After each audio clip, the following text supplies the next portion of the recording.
All right, well, kia ora koto, ko Stephen toku ingoa na o tatahi aho, and it's great to see you all there. It's been a while since I've seen some of you, so I hope you all had a great break and you're refreshed and ready for the new year, which is coming. I'm really excited about today because we've got a group of people here who really care passionately about this sector, the community sector, voluntary sector, charity sector, and I think there's a lot of wisdom right here in the room. The fact that you're here shows that you probably have seen some of the issues that we're about to talk about. And so we're really keen, those of us who behind the scenes have had a pre-call, we're really keen to hear from you and understand some of the things that you've been seeing, because it's the type of issue where we probably all can bring different angles, different perspectives, and different thoughts.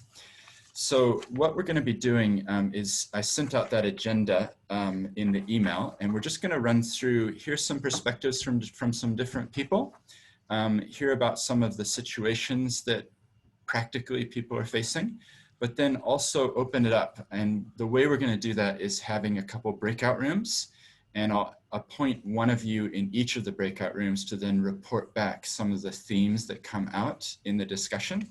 And I think that will be the most productive way, most efficient way, so that we will all have a chance to speak. We'll all have a chance to provide our perspective and input. And then at the end, we'll talk about what next steps might look like. To start with, though, I'm just going to hand over to Kate. Kate Frykberg's here. And really, Kate, I want to acknowledge you because a couple months ago, we had a conversation, and it was really, that's sort of what kickstarted this. And here we are today having a video call. And so I want to say, thank you for joining, and thanks for prompting those discussions. Could we do this better in Aotearoa? Yeah, I should mention as well, the other people who were on an initial call was Jamie Cattell from XRB, who can't join us today, Craig Fisher, who will speak a bit later, Monica from CSI, Kate, Alanna from Open Collective, and Anthony Hefferman as well from XRB. But Kate, could I hand over to you? And I'm really keen, just if you're able to share a little bit of what you've been seeing, been active in this sector for a while, and you might be able to give us some examples or some thoughts about what it is that we're talking about to frame our discussion that's coming. Thank you. Kia ora tātou, kia ora ki a koe, Stephen. Ngā mihi mai aha kia koutou katoa. It's lovely to be here. This is such an important topic. So I've been in the funding world for about 15 years. And one of the things I noticed is that many funders will only fund a registered charity. Now, in fact, actually, in many cases, that's not a restriction, but that's another story. So what we see happening is a lot of charitable organisations created, which really would be better as a short to medium, low compliance, easy for everybody project. But in order to get funding, a charitable trust is created. So there's a really good way around that, and that is fundholding, where a registered charity holds the funds on behalf of the project and administers them, and we don't need to have another charitable trust created unnecessarily. I've been a real fan of fundholding, and I've been watching it for a while, but it feels like there's not maybe so much shared practice around how to do it easily and well. And that really came home to me when the little trust that I managed, Te Makaurau, was asked to be a fund holder for a hapu-based community development project. So sure, yeah, I said, no worries, we can do that. And then I went to my board and they said, yeah, sure, Kate, but do you know what the legal implications are? And do you know how we recognise this on our financial statements? And I said, no, not really. Luckily, I've been collecting examples of MOUs, memorandums of understanding, for fundholding for a while. So with permission, I shared them with Stephen and said, look, maybe we can create an MOU for our own Fundholding project, but also perhaps we can create a generic version of it, which we can open source that the whole sector can use and improve. And we've done that. It's probably not perfect yet, but it is available to be shared if people are interested in that. And then at the same time, the wonderful Alanna is launching her organisation to support fundholding. And Craig's been doing some work on the accounting implications. So this sort of project was born from that. So I just think it's super cool that we are launching on this, and I'm particularly appreciative of Stephen's work on it. So, and great to see everybody interested. Kia ora. Yeah, that's awesome. Thank you so much, Kate. And I think you're right. I think there's examples that we can probably all think of where we know that this has happened. But I also think that there's a vast, huge number that it's happening, but there's nothing put in place. There's no safeguards. There's nothing written down. There's not a real understanding of what it actually means for the fund holder in terms of their accounts and what they're doing. And I just think of clients that I know of or that are bigger organizations, and they often will have people who are active in the community and coming up with these amazing ideas, and then kind of coming under the banner or the umbrella of that group. But again, no sort of not formally thought through, I guess. So that's what we're hoping today will be. We're really keen to get other perspectives, and hopefully we come out at the end of it at some point with a white paper and setting out the options. But I'd love to turn to Alanna. And Alanna, again, we've been chatting for a number of months, and I'm really keen if you're able to share, because you are able to bring a bit of an international perspective. So we'd love to hear from you a little bit about Open Collective and what's been happening offshore, and then some of the local examples of what you've been involved in. And I've made you the co-host, so hopefully you can share the screen if you want to, but over to you. Thanks. Thank you, Stephen. Kia ora tatou, everyone. I'm Alanna, and I have been working on fundholding overseas for a while and have recently been bringing this service here to Aotearoa, and I'm excited to tell you about it today. My background before that was in what Stephen was just saying, like ad hoc, using legal entities to support impact projects, but without necessarily all of the tools that you need to do that in a really kind of polished, proper way. And then I found out about Open Collective, and I just thought, oh, this is amazing. So Open Collective is basically a software tool that you can use to manage fundholding, and it just takes care of a lot of the complexity and helps make things transparent and way easier to manage and brings down overheads. So I'll just share this by way of example, because I think that's probably the easiest way. Let's see, share screen. Here we go. So the example I'm going to start with is, can you see that? Is that cool? Yeah, okay, great. This is an entity that I'm the executive director of, which is based in the US. It's a US 501c3 charity entity, which is a generalist fiscal sponsor for charitable initiatives in the US. And it's been going for several years, and we manage $5 million about right now for lots of different projects. And I'm just showing you this so that you can get a sense. So this is now the Open Collective platform. And you can see all the projects on here. And what Open Collective does is allows us to give each of them their own page and their own budget, have transparency, budget management, sort of best practice, a sort of a two-step approval process for payouts, and automates a lot of the reporting and stuff that you need to do when you are one of these groups, or when you are fiscally sponsoring or fund holding for one of these groups. So you can kind of get a sense. So we've got 200 projects under that umbrella in the US, and there are a lot of mutual aid groups related to COVID-19 response, but lots of other things as well. And the Open Collective platform allows each of them to have a really cool page where they can do crowdfunding or having ongoing sponsorships, manage grants, have events. These are events that they can use for fundraising or for community engagement, thanking their top sponsors and contributors. They can post updates and blog posts, and of course, have budget transparency. So when you use Open Collective, all the budget stuff becomes a lot more transparent, and that's kind of like just financial reporting writing itself, which can be really helpful. Sorry, I know I'm going through this really quickly. I'm happy to go into more detail with anybody who's interested, but I want to keep this quite short. So we've launched now Open Collective New Zealand, and what that is two parallel entities. One is a company and one is a partnership with a charitable trust to offer a similar service here in Aotearoa. So this is our website, and it just kind of explains what fundholding is. And I guess what makes this different than anything that exists here now is that it's a generalist service.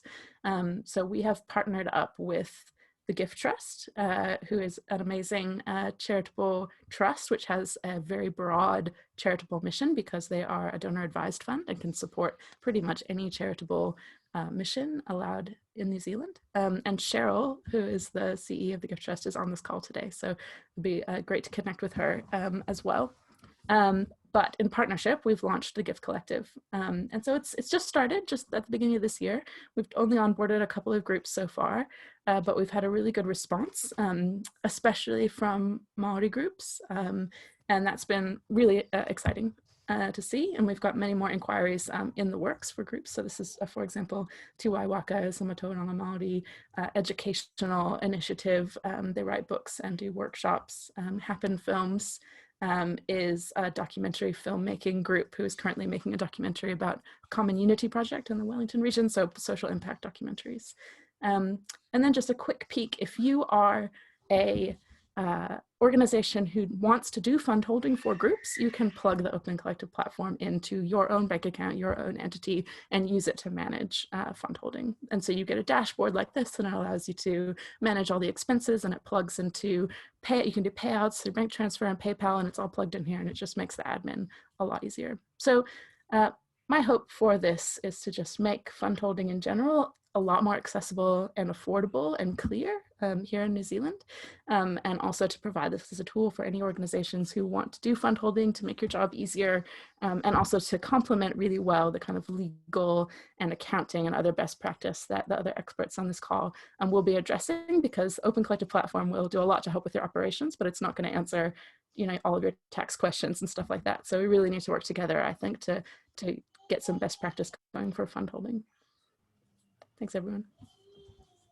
Great, thank you so much for that, Alanna. And yeah, I think the purpose of the call really is to give some examples, to have some discussion about the way things are being done. And the reality is, I think it hasn't been formalized in New Zealand in the past. So part of the purpose of this call is to ask the question, how can we make it easier for people going forward? Given that it is done overseas, clearly it is possible. And I know not everybody has joined the call, but I know there's people who signed up from various government departments, including Charity Services and IRD. So I know that they're interested in developments, and hopefully the spirit with which we're doing this will be evident in the sense of we want to get input, discussion, have open dialogue with everybody, so that we can come to solutions that actually work. So in that spirit, moving to Kat, Danya, and just the funding network is another kind of parallel example of things which are happening in New Zealand. So Kat, do you mind sharing what you're up to and what that involves and how it is similar, not quite the same as what we're talking about, but kind of similar? I think that would be helpful. Kia ora koutou. Yeah, as Stephen said, the funding network is a slightly different model, but has elements of fund holding to it. So I'll just explain a little bit about who we are and what we do, and hopefully that kind of links into the conversation. So the funding network I'm a trustee of, and is a charitable trust. It's part of a global network of chapters of funding networks in different countries that was established in the UK originally by a philanthropist called Fred Mulder, who was particularly interested in democratizing philanthropy, making it more accessible to people from lower wealth brackets and making giving more collective and engaged. So building effectively the grassroots or emergent philanthropic community. And what we basically do is run crowdfunding events, either live in-person events or online crowdfunding events. And we have 3 charities that we vet and run through a process, who pitch their cause at the event, and then the event raises funds for those charities. We effectively act as a fundraiser and pass-through grantor. We, you know, at the end of those campaigns, we provide grants through to those groups. For the online events, which are a post-COVID thing, we tend to have more smaller donors, and we run those campaigns for 2 weeks to give a longer period of time to raise and generate money. And we have an MOU with Give a Little for those events so that we can run donations through their platform. Then they come to us, and then we pass through as grants to the 3 charities. For our in-person events, we take donations directly on the night. So it's just a one-night fundraiser. We tend to get larger donations at those events, and we pass those through to the charities. For the live events, we take a small fee to cover the admin and operational costs, which I'll come back to because that's the tricky thing for us. With the event model, what we've started doing is building in pre-event capability development. So we work with the charities to support them around their pitching, marketing, and building capability around how to run successful crowdfunding campaigns so that they have more capability to be sustainable in doing that themselves without TFN's intervention in the future. One of the challenges for us is that our charitable status relies on us only selecting charities that also have charitable status. So although our co-pupper is really focused on grassroots groups who lack capability in these spaces, we're limited in the types of groups that we can support unless they themselves have an umbrella group who can act as fund holder to receive our grants. So there becomes a bit of a complex chain in those cases. But in an ideal world, we like to support more grassroots charities who really are very volunteer run, who don't have capability around grant making, around fundraising and holding funds.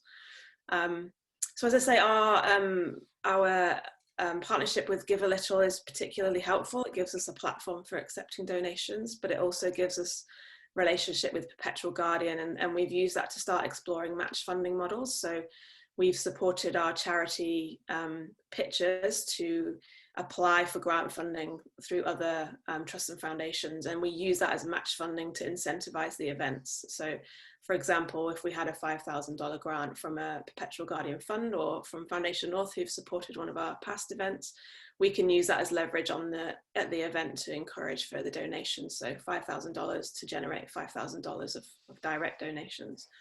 As I said, the biggest challenge for us is our own operational funding. We don't have many mechanisms of supporting that because we're seen by other funders as a fundraiser.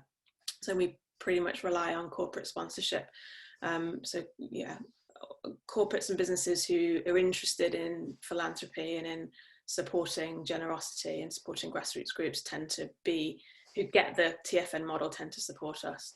And that enables us to grow our donor community, to do the capability support, and then to manage the grant making aspects of what we do, so that we can report through to our donors who are often, numerous, and we like to have that accountability to report through to them.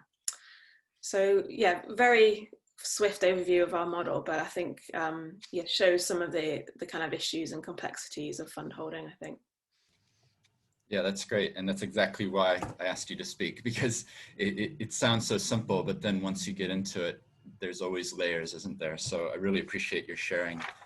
What we're going to do next, before we go into little breakout rooms and have some smaller discussions among a few people, is just considering again from a few different perspectives. So I've just asked Craig Fisher from RSM if he could give us some thoughts from an accounting perspective on some of the issues that might result. And Jamie from XRB was going to join, but he unfortunately was called up to an urgent meeting. But Craig, I think you can maybe speak a little bit to the reporting side of things as well. I'm going to give a few little thoughts about legal considerations, and then I've asked Monica as well just to wrap up with any practical things that she may have seen. I think just before you go, Craig, the key from my perspective is that every situation is likely going to be different, and it won't always be appropriate to do a fund holding model. It may be appropriate just to set up a charitable trust, and it will be difficult to say, it's going to be hard to have a template that you can just roll out because it's the same every time. In my experience, every time or every situation is going to be unique, and it requires bespoke thought about what's going on. But Craig, accounting wise, I'll let you speak. Thanks, Stephen. Kia ora tātou e te whānau. Yes, as Stephen says, this, unfortunately, when you get into the accounting and the legal aspects, is not a neat one-size-fits-all answer, as much as we would like it to be. However, I think this process of trying to get more people clearer on this is a really good idea, and if we can get some standards out there, then that's great. Just quickly, my context of coming at this issue is an audit partner for too many years, dealing with, in a lot of cases, charities, and often being the bad guy or the handbrake on things that were happening, good ideas, but then introducing the complexities of accounting and financial reporting. And I'd just like to make reference to Kate's comment in terms of often funding has resulted in the necessity for entities to be legally established and get into a whole lot of compliance for what may be a relatively small project. And I've seen that far too many times.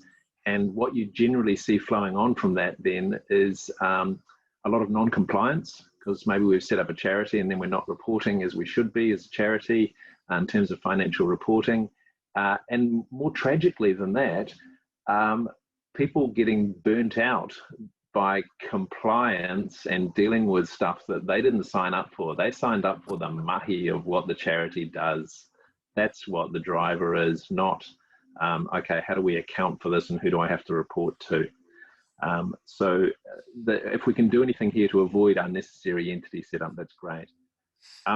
The other observation I'd make right at the outset is that most organisations that I've dealt with this have rushed into it as a great idea and not perhaps thought through as deeply around the potential for non-compliance, statutory reporting, and the potential risks, which may be things like legal risk if something goes wrong, who's actually accountable for this money that's been spent on something. Not just the legal risk, but also the reputational risk for both the entity that is fund holding and the entity that is carrying out the project, and arguably the funder as well, if it all goes wrong. Occasionally there's a tax implication in this too. That are all things that we don't like to think about, but actually do need to be thought about. Just from an accounting perspective, the fund holder is normally the larger entity when we're dealing with a couple of entities, and they generally act as agent, holding some funds from a funder in order for a project to be carried out by a smaller entity or sometimes a smaller incorporated party. So I guess that the best way to think of a fund holder often is the banker. They're kind of like the intermediary banker in the middle, and that's all good. However, it gets rather complicated from accounting purposes because there's the question arising of who actually controls the funds and who is responsible for them. So we've got accounting standards in the world to try and record things and report them on a consistent basis that is understood by everybody. And one of the key things that accountants have to do is work out this question of, is this our money or is it someone else's? And that has big implications on how it's actually shown in a set of accounts. But also it flows back to what I mentioned earlier, who's actually accountable if it all goes wrong. So we don't want fund holders being inadvertently accountable for things that they didn't realize they were actually signing up for, which is why we need clarity around these relationships. So you've generally got a question from an accounting perspective of, is this my money or am I just acting as agent for someone else? And the accounting for that is quite different in each case. If it's my money coming to my organization, then I'm going to record that as income, and then I'm going to expend it, and it will be my expenditure, and it may result in an asset that's created. If I am just acting as agent or the banker, then that's not my organization's income. So the money will just, rather than go into our profit and loss account, it will just go into our bank account, and it'll sit there until such time as it's spent. And then when it's spent, there's no other record of it in the fund holders' accounts. So it's effectively just gone from their accounts. It was in their bank account, and then it went out of their bank account. And at the end of the year, if that happened within the course of a year, you wouldn't even see it in their accounts. So it's very important to be able to work out from an accounting perspective who actually has control, and the accounting standards for that, unfortunately, and I say this as someone who has 20+ years involvement in international standard setting for audit and accounting and other things, is that it's not totally clear, and it can change depending on the size and type of entity that you are. So there are different accounting standards for different types of entities. So if you are a for-profit entity versus a not-for-profit charitable entity, you may be required to follow different accounting standards, and they will, while conceptually being similar, have some differences. And then even if we're just dealing with a group of charities here in terms of our fund holder and our funder and our eventual fundee, depending on the size of those charities, they have to follow different levels of accounting standards. And essentially what we've done in New Zealand is we've said, hey, if you're a really simple entity, you should follow really simple accounting standards. So, you know, for the simplest, it's cash. Record the cash that comes in, record the cash that goes out, and record what's left. However, if you're a bigger entity dealing with more complex transactions, you should follow more complex accounting standards. So that's really logical, makes good sense, but of course between those levels, you get differences.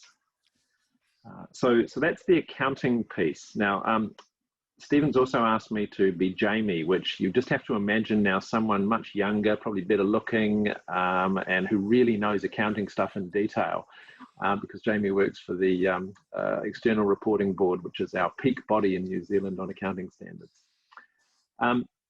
So reporting, certain entities are required to report to the general public. If we as a group of people just want to get together and do something good today, we can do that as an unincorporated entity, and we don't need to report to anyone other than ourselves if we agree to that. However, if we've got charitable status, we've done that because we are an entity that's doing charitable good. We've therefore had to jump over some hoops to get there.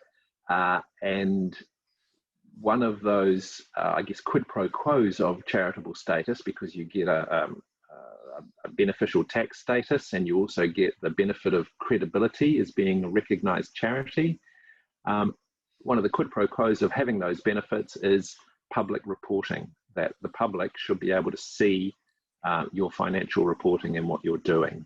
So therefore, all charities are required by law to follow with accounting standards, which are actually law themselves, and report on those each year. So that's where it gets back to my earlier point in terms of unintentional non-compliance.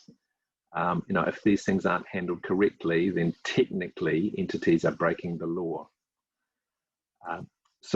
And the complexity, or an added complexity with the statutory reporting, is that different sizes of entities, again, have to apply different accounting standards and do differing levels of complexity of reporting. So there's two things in reporting to think about. One is the reporting that you may have in terms of statutory. So that's probably going to be the charities rules and which size entity you are, and therefore which standards you need to follow. And the second reporting piece is the reporting to the funder. Now, generally, that's a one-to-one relationship. So the funder is generally funding an organisation for a project to be carried out, and they will, as part of that funding, have some reporting stipulations. It's fair to say that they can range from the full spectrum of tell us when it's done to show us every invoice that you spent and how the money was expended and give us regular updates and yada, yada, yada. So, you know, organisations need to understand what that reporting should be. I personally think there's an opportunity in this. in that if we can get clearer around entities correctly reporting under the charities reporting, then hopefully funders can rely more on that rather than requiring more reporting on top of the statutory reporting that's already there. And just the last point that I'd make is that 24 years as an audit partner makes me a professional cynic and a black hat thinker. And I think it's really important that when the sun is shining, you also need to think about what would happen if all this went bad. And that's one of the challenges that we're trying to deal with this fund holding situation, is how can we clarify the relationship up front so it's very clear what has to happen, who is accountable, what those accountabilities are, just in case, heaven forbid, the sun doesn't shine in the future. So Stephen, I don't know if that's helped or confused everybody horribly, but I guess the summary is there's some accounting and reporting complexities in this, and I totally agree with your comment that unfortunately every case has some subtle differences. Yeah, thank you very much. And I think hopefully the people who've joined knew that it wasn't a simple, straightforward 1 + 1 because there are lots of complexities, and that may be one of the themes that comes through here. But that's why we want to have this call. We want to understand the complexities so that we can then work together to create an ecosystem that enables this type of thing to happen, because we all know that there's a lot of groups out there that it's happening anyway, but very informally and poorly done. So if we can together come and bring our perspectives, look at all the different potential pitfalls and problems, and try to come up with solutions, like I think that's the proactive approach that we're taking by joining today. So I'm just going to give a few little legal considerations, and the context for this is I'm a partner at Perry Field, which is a law firm. We've got about 50 people here based in Christchurch, but doing work all over the country. And my focus for the last 5 years has really been quite a lot on not-for-profits as well as social enterprises, so businesses that combine profit and purpose. It's kind of like the flip side of the coin for me. I don't view myself as a charity lawyer because it's like the other side of the coin is the for-profit businesses. But through that, I've been assisting many charities, many people wanting to do this type of thing. And so I just wanted to share with you a few thoughts of mine. The first one is just that charities that are doing the fund holding, I guess it's a caution that they have to always come back to their Bible, which for a charity is their trust deed or their constitution. And this is surprising how often trustees don't do this, but they have to read their purposes and see what is the purpose of our organization. If anybody's interested, Craig and I collaborated last year on a paper looking at 7 hard questions for charities. And this was one of our points, is what were you actually set up for? And quite often groups, charities end up having, for good reasons, having to chase funding, and they end up branching off from their original purpose and doing other things. And the issue here is that if you were set up as, for example, a charity that promotes education about the environment, and then over the years it's kind of morphed into other things, and then you start doing fund holding for a charity or someone who wants to set up a charity for mental health to do with teenagers, you have to ask yourself as a trustee, are we still within our charitable purposes when we're agreeing to help this great initiative, but does it actually match furthering our purposes? So I think that's a really key thing to be aware of at a broad level, and I think it doesn't get asked enough. The other thing, and I'm just going to raise a few issues rather than providing solutions. The other thing is, has a trust itself been created where some money is going to the entity to used for a specific purpose? Like, has that itself created a new type of trust? And that gets quite complicated. And I'm not going to go into all the detail there. I'm just raising potential warning signs. The other thing is there's the whole financial service provider regime, which in New Zealand, there's specific legislation under an act from 2008. So everyone who provides or offers to provide financial services in New Zealand must register as a financial service provider. So if you're starting to hold money, finances for other entities or groups or people, are you starting to trigger needing to register as a financial service provider? And this is why it's so specific. Every situation needs to be looked at.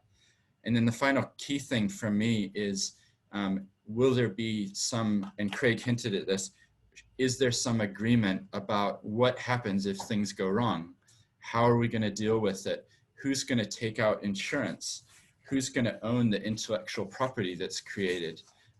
What's going to be the fees involved? Like, is there an expectation that there's a percentage of the amount that's held that goes to the charity that's holding it or not?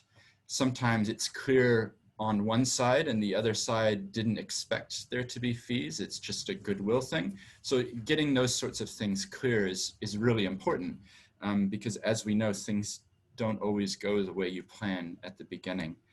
So in other jurisdictions, and I have Marie with me in the room, she's kind of off screen here, but she's been doing a lot of research overseas as well. And we've come across examples, like Alanna was saying, you know, like in Australia, they often call it auspicing, and they have auspicing agreements. So if you go online, and in the white paper that we're starting to pull the bones of together, they give some sample auspicing agreements.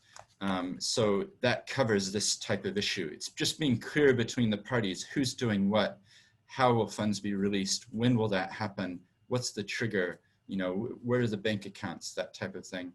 And so Kate, when we started our discussions now a couple of months ago, that was what we then have pulled together that you mentioned as a template that we hope will be usable for others who want to do this type of thing.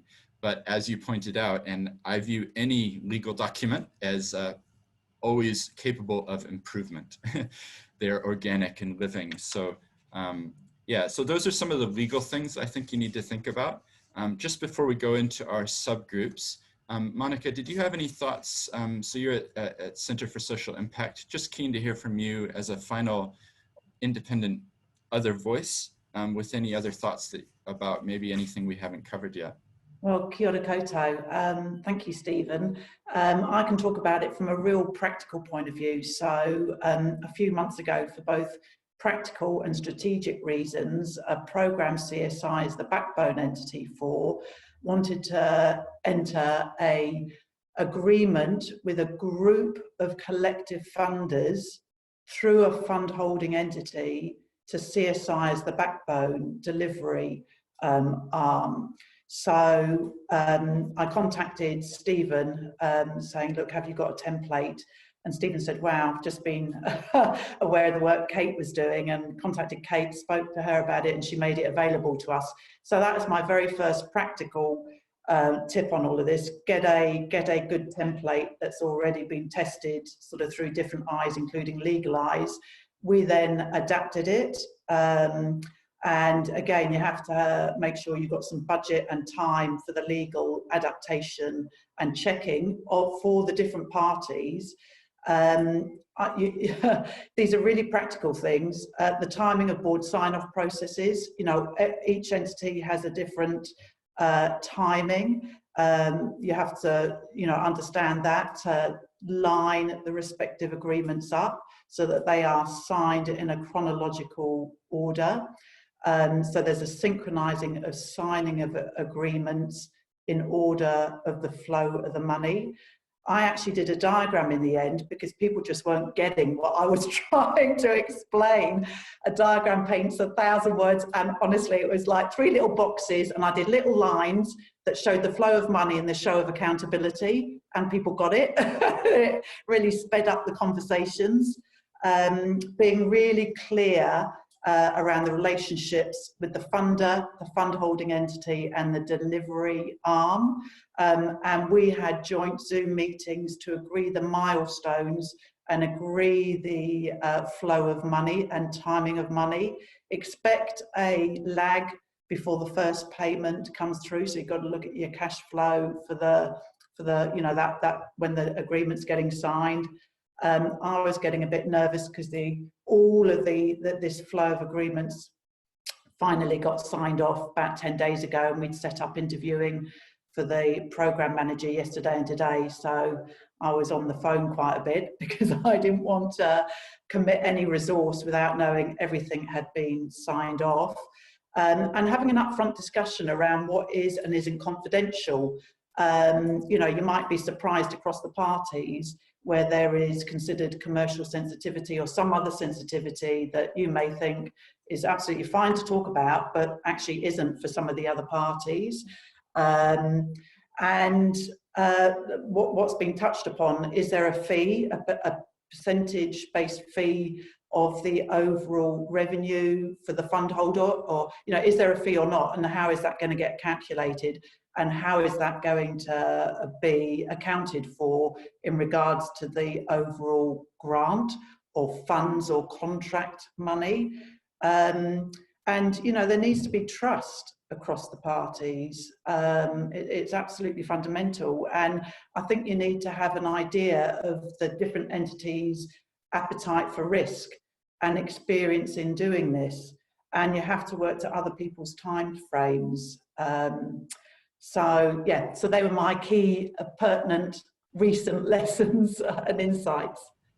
Well, that's awesome, because that kind of brings it home, all of the the theoretical things that some of us have been mentioning. You know, you've had to actually deal with it. So thank you. That's really excellent.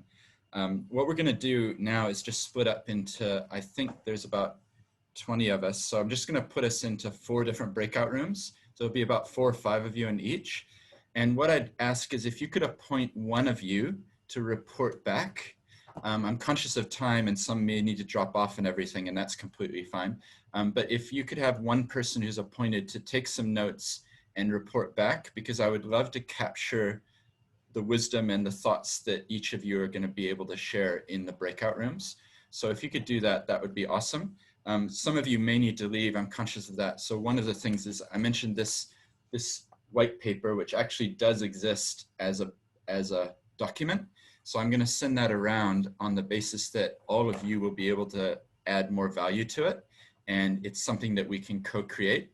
So if you're willing to contribute to it, then I want whoever contributes, however little or not, to go as one of the collaborators listed in that white paper. So it's just to be able to kickstart this. This call is good, but I think a paper will help us focus in and take it even further. So I'm going to send you to your breakout rooms, have a great discussion, come back, and if one person can report what you talked about and maybe take some notes as well, that would be really helpful. Thank you. Welcome back, and I know what you're going to tell me is we needed more time, right? But what we can do now is hopefully somebody was taking notes or can summarize some of the key themes that came through each of the rooms. I'm really keen to hear from you. So could one of you volunteer, please, and summarize what you talked about and anything that you think would add value to our conversation? I'm happy to volunteer, Stephen, if that's all right from our group. So we had a eclectic group. I've taken notes, but it's hard to summarize it into themes because actually I think we probably had a few separate conversations, but I'll just pick out a few key ones. Towards the end, we had an interesting discussion where somebody raised that we hadn't really touched upon the government policies around donation tax credits and how that relates to fund holding. So we had a little discussion around that, and just to make sure that the fund holders are very aware of those implications. I touched on the fact that at the Gift Trust, which I manage, we have that partnership initiative set up with Alanna, the Gift Collective, and so we're able to allow the donors that donate to get their tax credit as the charitable entity, but it's a very important thing for fund holders to be aware of that relationship and how that works and what the charitable purpose is. Then there was also a discussion around the fact that fund holding perhaps is a way to allow communities to be represented better and to get funds into the right hands for sort of community decision making. Hopefully I'm representing that right, Kat, because that was your point. So just, I suppose it was a little bit more about the ethos of fund holding. It's not just a technical, legal, financial thing. It's actually a really important aspect of allowing a much diverser range of community groups to have representation. I thought that was a really interesting point. And maybe just finally, there was a point around how this is already working in practice with umbrella grants that are being made.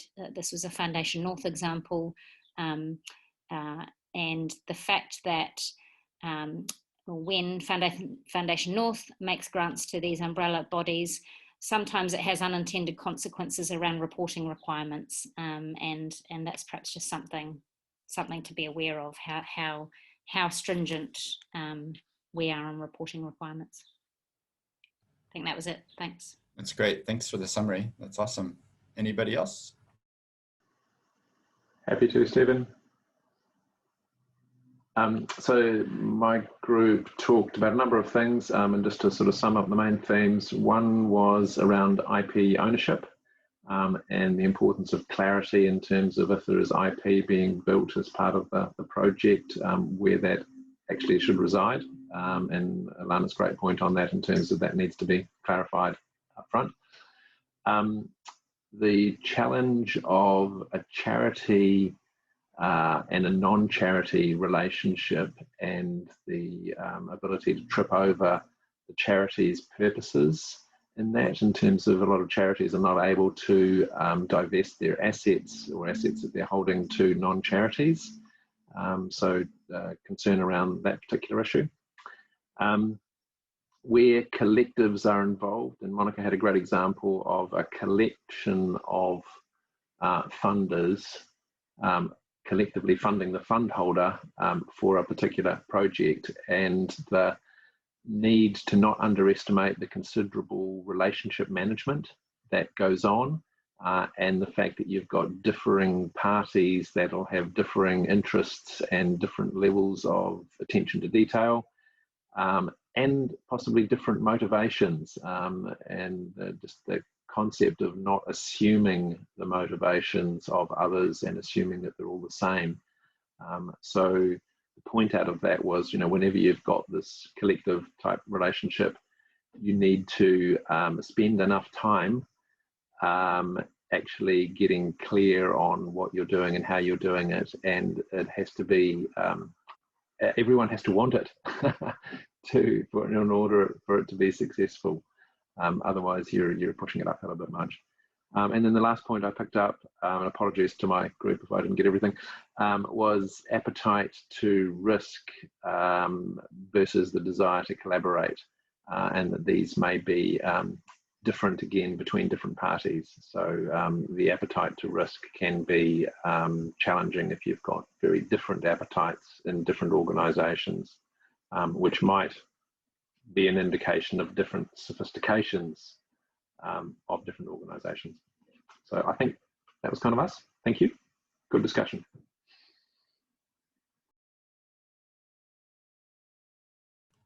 Great, awesome. Is there a representative of the third group?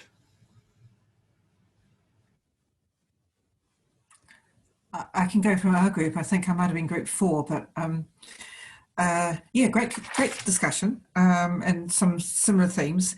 One of our discussions was, at what point does the project being funded need to have its own structure, and what kind of structure should that be, especially for social enterprise? I mean, should it be a limited liability company? Would that be simpler actually than setting up a charity? We also talked about, from a fund holder's perspective, we need to be managing our risk, and is there indemnity things happening? That often it's, we run this on goodwill, but we need to be safe.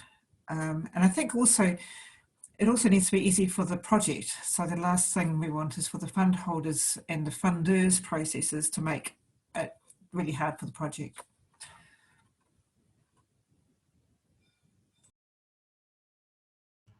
Cool, must be one more. Stephen, the majority of our group has actually had to leave. Right. I don't know whether, Yvonne, you're still there? Yes, I am. Okay, so Yvonne and I are the remnants of our group. So Yvonne, please add anything. But the key message really that came through from our discussion is that whatever we do as the result of our combined expertise and experience in the sector, and whatever we might end up recommending from a fund holding perspective, everything we do should be ensuring that doing good is easier rather than harder.